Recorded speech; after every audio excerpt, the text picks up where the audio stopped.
Faire passer l'esprit d'une œuvre d'un support à un autre, en changeant de grammaire, d'approche et de rythme, est un défi. Y réussir est un miracle. Et l'adaptation autour du jeu vidéo a ses propres complications. Sortir l'univers d'un jeu l'ampute de son essence, le gameplay. Dans le sens inverse, s'il est toujours possible d'habiller, même maladroitement, un jeu avec une licence, on préférera toujours l'invention d'un gameplay qui sache intégrer sa narration dans ses mécaniques, qui sache la traduire dans sa propre langue. Autant dire que les adaptations réussies sont rares, très rares. If I could begin to be half of what you think of me, Attack the Light est un petit jeu sur téléphone mobile. Un RPG au tour par tour, développé par Grumpy Face et édité par Cartoon Network en avril 2015, basé sur la série animée Steven Universe, dont il sera largement question dans cette vidéo.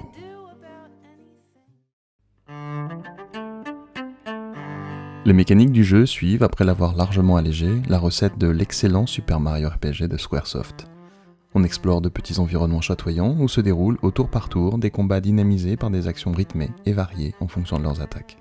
Mais l'intérêt du jeu tient surtout au lien qu'il entretient avec sa série. Il ne se contente pas de récupérer personnages, décors, objets et attaques. Il reprend à son compte l'esprit même de la série et l'intègre dans son fonctionnement. À commencer par le rôle de Steven. Dans la série, Steven est un petit garçon sensible, enthousiaste et pétillant. Son personnage détruit les archétypes de la virilité tout en étant présenté de façon positive. Jamais moqué pour ce qu'il est, avec son sourire candide et son diamant rose sur le nombril, il n'a rien des qualités normalement valorisées chez les garçons. Ses capacités magiques ne sont d'ailleurs même pas offensives. Il protège, encourage, défend et soigne. Ce n'est pas lui qui tient l'épée. Tout cela se retrouve dans le jeu. Steven a un rôle de support. Un rôle qui est traditionnellement réservé aux personnages féminins dans les RPG. Il reste en retrait, derrière le front, gère les points d'action, utilise des objets de soutien, soigne les combattantes, les protège et les encourage en chanson. Il n'a même pas de barre de vie. Car dans la série, les risques physiques inutiles ne sont pas tant valorisés. Au contraire des risques sociaux, qui sont très souvent récompensés et célébrés. Prendre la parole en public, agir comme un garçon quand on est une fille, s'habiller en fille quand on est un garçon, revendiquer sa différence. Isn't this such? L'adorable Rebecca Sugar, déjà très active sur l'excellente série Adventure Time, crée ici une série ostensiblement queer et progressiste, dont la grande pertinence réside surtout dans ses valeurs d'ouverture, d'émancipation et d'émerveillement.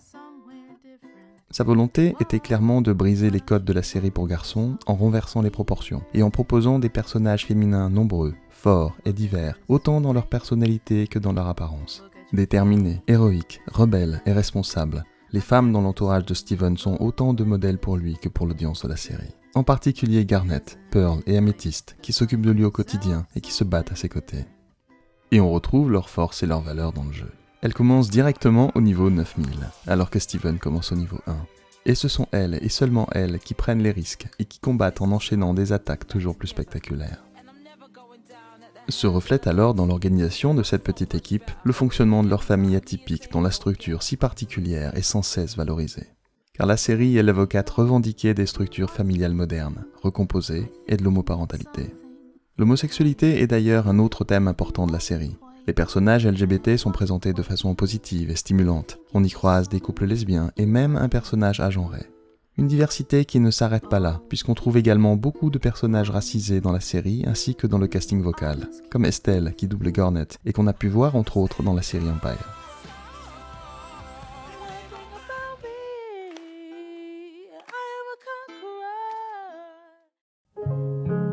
Les nombreuses censures et mécompréhensions qu'a vécu la série lors de son passage à l'international, y compris en France, rappellent l'importance de la diffusion de tels messages. Pour les garçons qui pourront se construire sur d'autres schémas, pour les filles qui auront enfin des modèles positifs et variés pour imaginer leur futur, pour tous ceux qui grandissent sans se reconnaître dans les stéréotypes socioculturels en vigueur, et bien sûr pour ces enfants qui doivent apprendre seuls, dans leurs jeunes années, à se comprendre eux-mêmes dans un monde qui les ignore.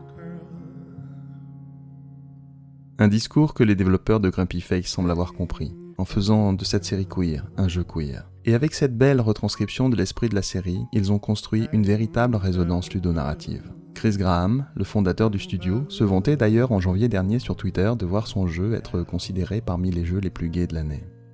Cette réussite tient peut-être à la taille réduite de l'équipe de développement. Si l'on en croit le témoignage de Maxime Baudouin qui quitta Ubisoft en 2015 pour fonder avec sa compagne un studio indépendant, l'intérêt de telles structures, c'est d'augmenter chez chacun le sentiment d'implication sur l'ensemble d'un projet et de permettre une meilleure communication entre les champs de compétences. La question des jeux indépendants se pose ici sur une autre problématique que celle du financement, de la liberté éditoriale ou du soutien d'une structure de diffusion. Car sur tous ces points, le développement d'Attack the Light n'est évidemment pas celui d'un jeu indépendant. Mais il partage cet effet d'échelle, grâce auquel les scénaristes de la série ont pu travailler étroitement avec les game designers de Grumpy Face.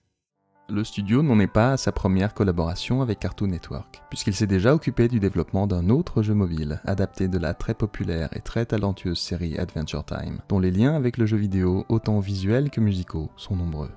Game Wizard, un action platformer brouillon et un peu flottant, propose aux joueurs de s'essayer au level design. Imaginer et dessiner son propre niveau grâce à un système de glyphes, le scanner avec son téléphone, puis y jouer. La procédure est laborieuse, mais le studio Grumpy Face montre là un réel intérêt pour les fonctionnalités du mobile. On retrouve cette compréhension du support mobile sur Attack the Light. Les déplacements dans l'environnement sont un exemple d'ergonomie et de simplicité.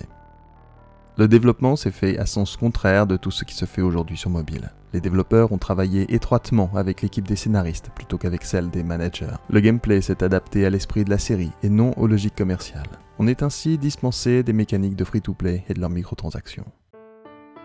Cette vidéo était un peu un prétexte pour parler de Steven Universe, mais également l'occasion de m'interroger sur ce qui fait qu'Attack the Light est une bonne adaptation, malgré son support et malgré ses conditions de développement. Ma réponse, c'est que l'équipe de Grumpy Face connaît son média, qu'elle sait qu'en prenant un archétype du genre et en le détournant, on peut dire des choses nouvelles et originales. Bien sûr, le jeu n'est pas parfait, et je regrette sincèrement que le scénario ne soit pas à la hauteur des audaces de la série malgré l'implication de Rebecca Sugar. Mais mon amour infini pour Steven Universe me fait remercier Chris Graham et son équipe d'avoir su imprimer dans presque tous les aspects du gameplay l'esprit de cette licence. Nous n'avons évidemment pas de recette idéale pour réussir une adaptation, et nous n'en aurons jamais pour la simple raison qu'elles sont chacune un défi singulier. Mais nous tenons ici quelques pistes.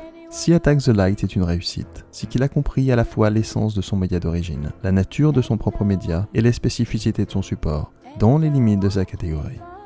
Attack the Light est un jeu modeste et imparfait, mais c'est un jeu qui a du cœur. Il sait respecter à la fois son support, sa licence et ses joueurs.